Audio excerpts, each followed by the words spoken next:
Welcome to the first module on linear algebra from the middle road. I'm Nishant here.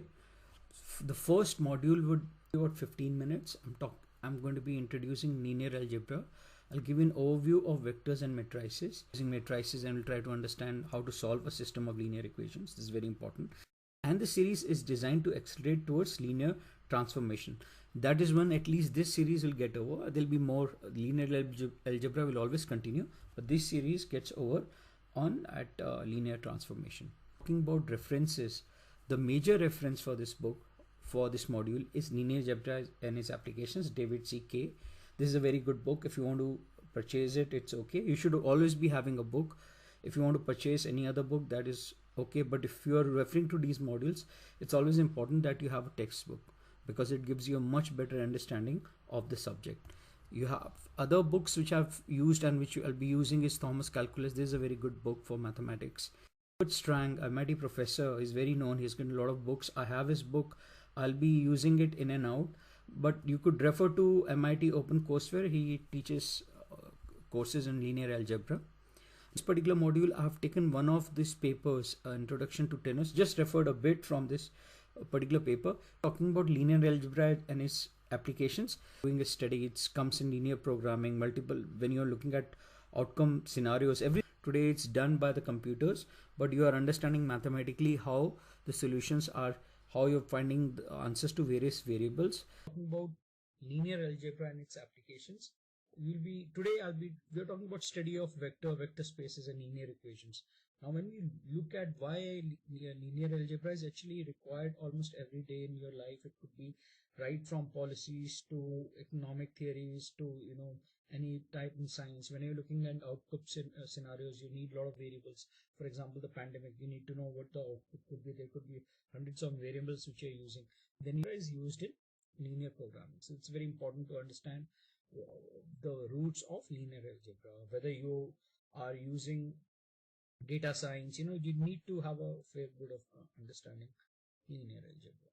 Talking about linear algebra, I'm talking about equations. Now we'll always have an equation given you have a coefficient and which is equated to a particular problem. Whenever looking at a coefficient as compared to x, which is like the variables, the coefficients of these variables, they could be either real or complex numbers, but we'll be talking about real numbers here. Then we are looking at various solutions. Now, important thing is, what's the difference between vectors and scalars? Now, scalars have a magnitude. When we are talking about a magnitude, it's scalar. When we are talking about a magnitude and a direction, we have vectors. So when you're talking about force, because force is in a particular direction or velocity in a particular direction, we're talking about vectors. However, when we're talking about speed, when we're talking about mass, we're talking about scalar. And there is an example, and we'll understand that in depth. So whenever you talk about Newton's law of universal gravitation, that used vectors. When you're talking about somebody's traveling at 80 kilometers per hour in northeast direction, the 80 kilometer per hour, 80 here would be a scalar, but when you're looking at northeast, it sort of makes it as a vector. So let's example. In this particular example, you're traveling from house you travel to north for 3 kilometers, then turn west for 2 kilometers. So whenever you are given the directions here, you're given a 3 kilometers or 2 kilometers, you have a quantity. Those are the scalars. So that's represented by the scalars. But the direction unit will be represented by the vector. So when you're looking at a vector, it's AI plus BJ. So here, J is a unit vector pointing towards west. When I'm talking about I, it's going to be pointing toward north. So this is how the question gets simplified. Now, A and B here are the scalar quantities. These represent the scalar. You will look at one column vectors and one row vectors. So when I want to put a quantity in, I could show would be in this particular format. If I'm looking at one column vector, thing is that these vectors then will come into matrices. So matrix, as we see, is an array of rectangular numbers, and the vectors are actually the individual columns or rows of those matrices. Let's come to an example. What we are going to be calculating here is, like, we know the direction, but we want to know the length. We need to calculate the distance. So let's say in a two-plane dimension x and y, which starts at 0, you have a coordinates given as 4, 3. So in a vector form which I'm showing, this is predominantly, you are depicting in a vector. This is a single column vector, or you call it a vector. Now this vector is given by a direction we have already been given. I want to now know what is the length of this distance. Coordinates in a two-dimensional space are given by 4 and 3. Now 4 is the x and the 3 is the y-axis. So whenever you're taking a vector at x point is 0. So the vector at the x2, the difference between x2 and x1 would be that vector space which you are calculating. So this is where the equation comes in. X1 plus v1, which is the vector 1, will be equal to x2, and y1 plus 2 will be equal to y2. So at vector v1 and v2 is nothing but x2 minus x1, which is 4 and 3. x2 is 4 and y2 is 3, and x1 and 0, 1 I'm taking as 0 and 0 as the origins. Now when you are calculating the length of a vector which you want to calculate here, let's say I've given by vector here length, and I'm depicting vector by v. In this equation, that vector v1 is given by x2 minus x1, and y2 is y2 minus y1. Taking the square root of the square of the difference.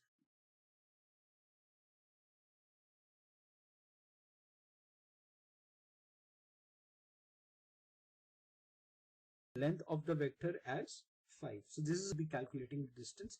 This is a bit easier. If you go to a three-dimensional space, you get x, y, and z coordinate. For 3 dimensions, here I'm calculating the vector. Since it's a 3-dimensional plane, you have vector v1, v2, and v3. We're squaring it and adding it up. The vector here is vector v, which I've shown. You will get more number of variables and the formula remains same. Whenever you're looking at linear equations, you have to be very sure that will be either of these three. You'll either have one solution and only one solution. Either you will have no solution, or you'll have infinitely many solutions. We'll understand why this happens. We'll look at simple examples before we go to a linear transformation. Now this gives you one solution.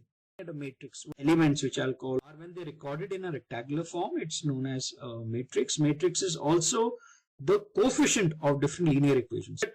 This particular equation, I have used the coefficient of x plus y is equal to 2. Now I'm just using the coefficients of the matrix, and the 2 has come out here. So 1 minus 2y. So here 1 is the coefficient, and minus 2 is the coefficient of y. All of them, when you're looking at x minus 2y, it will reflect here as x minus the 2 is the coefficient, and 3 is the solved answer to the equation. No solution. The whole idea is when two lines are parallel, the slope of these two lines are parallel. So these two equations, when you look at, they are parallel to each other. We're looking at slope of a line from this equation. For a parallel line, the slope of the line has to be equal. We can see this equation in two parallel lines. There is no solution. Slope of the curve is similar. Slope of the curve I have given as y is equal to mx plus c. I'm going to solve the equation. Minus 2y becomes minus 1 minus x when you take it on the right hand side. Which now you change the signs on both the sides, and 2 would go down. So it will become y is equal to 1 by 2 plus half of x. Here the slope of the curve is 1 by 2. Now let's see the other equation. It's 2y is equal to 3 plus x. As the x moves to the right hand side, the sign changes. So y is equal to 3 by 2 plus half of x. Now again we see the slope of the curve is 1 by 2. So for two lines or two parallel lines have no solution. Just a brief example. You can see the slope of the line and just figure out what the slope of the line is. Which means they coincide with each other. They have infinite solutions to each other. Now we'll come and solve a linear equation. So I have this time kept not a very easy. This is, I've taken 3 variables. So there are going to be, it's making it a bit complicated as compared to, just using 2 variables. Use elimination method. I'll also substitute thin matrix to understand how it looks like. Benchmark method, which you should be using. You can always use the substitution method, which is by far easier. However, as the variables will increase more, the elimination method through the matrix will be much more easier for you. I've put this, if you look at this equation, I'm going to put it in the matrix form. So we have seen that how to put it in the matrix.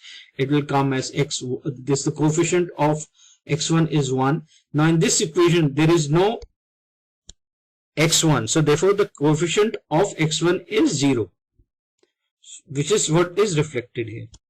So if you put the same, I've used the coefficients and the solution and I've put it up. This is known as an augmented matrix. I've put the whole part into a matrix. Now when you're looking at a first thing which I want to do is eliminate. So the first thing which I want to do is I want only one variable. I want to remove all this and just get one variable, because that will help me solve the equation. So I can get x1, x2 and x3 columns. Now I want them to be only one. So I want to remove those coefficients all as 0 so that I get one coefficient for any of these variables, from which I will get the value for that particular variable, and then I can equate it in other equations and solve it. So look at this equation.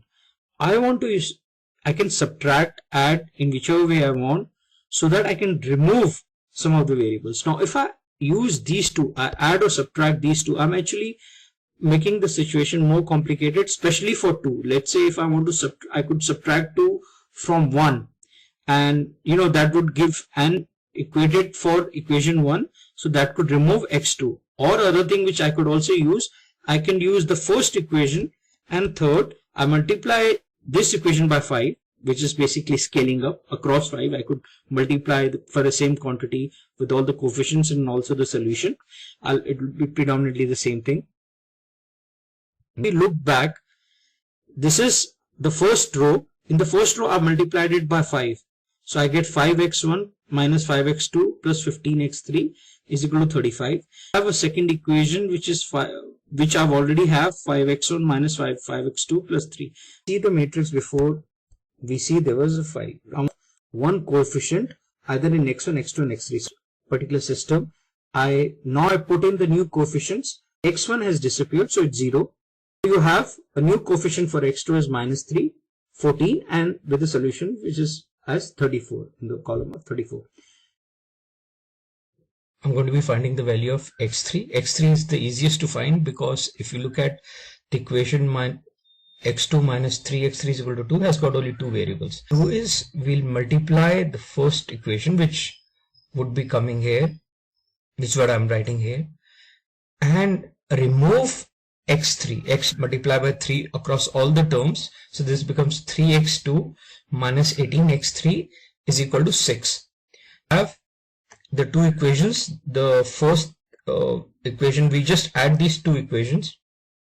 So the first equation now has changed. This equation to minus 3x2 plus 14x3 is equal to 34. 3x2 and minus 3x2 cancels out straight away. So minus 18 plus 14 will be minus 4x3 is equal to 40. We will just add 6 to 34. We will take x3 is equal to 40 divided by minus 4, which is equal to minus 10. Now in this I have got the figure of x3, and this is how it's going to look when we put it up on the matrix. The value of x3, it's very easy to find the value of x2. Now I need to substitute the value of x3 in x2 equation. I have the equation x2 minus 6x3 is equal to 2. Substitute the value of x3 in this equation. You will have only then to find 1. You'll have a value for, you can then find the value for x2 as there is only one unknown quantity. Substitute the value of x3 in the equation, you get, which x3 we came as minus 10. So x2 minus into minus 10 would become plus 60 equal to 2. Now you will move 60 on the right hand side. So x2 is 2 minus 50 minus 60, which will come as minus 58. We're going to substitute the value of x2 and x3 in the first equation. I have 3 variables and I know the answers to 2 variables, x2 and x3. So it becomes much easier to find the answer to x1. I put the value of x2 and then I put the value of x3. x2 is minus 58 and x3 is minus 10. Minus 58 will become positive. So x1 plus 58 minus 30 equal to 7. Now I'll take both of the terms on the right hand side. It becomes 7 plus, since the sign will change, minus 30 will become plus 30 and plus 58 become minus 58. So as 37 minus 58 equal to minus 21. Final matrix, how it will look like x1, x2, x3. I'll be doing more numericals in the read which is going to be following. Kindly go through that as well as the rules for of following this method.